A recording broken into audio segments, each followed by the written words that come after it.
Namazın faziletleri balдар аябай көп. Hadislerде айтат, Peygamberimiz sallallahu aleyhi ve sellem айтат: "Men tawadda'a fa ahsana al-wudu'a, thumma salla rak'atayn la yashu fihima, ghufira lahu ma taqaddama min zambi." Kim жақсылап, чырайлуу ихлас менен таарат алса, кийин 2 рекет намаз окуса, адашпастан, азгырылбастан, Аллах Таалам өткөн күнөөлөрдүн баарын кечирет дейт. 2 рекет намаз окудуң, Аллах Субханаху ва Таала ошонун берекети менен сенин өткөн күнөөлөрүң баарыны кечирип салат. Андан сырткары хадисте Пайгамбарыбыз саллаллаху алейхи ва саллям "Ас-салату имадуд-дин" деген. Намаз бул диндин устуну. "Фаман акамаха факат акамад-дин." Ким намазды тургузса, ал динди тургузду деген. Ошон үчүн динге тургузуу, динге амал кылуу намаздан башталат. Намаздан башталгандан кийин калган бардык диндерди тургузуу, калган амалдарды кылуу жеңил болот.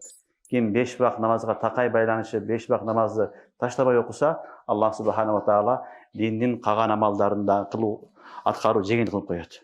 Орозо кармоо, зекет берүү, хажга баруу, башка өкүмдөрдүн бүт баарыны Аллах Субханаху ва Таала намаздын берекети менен жеңил кылат.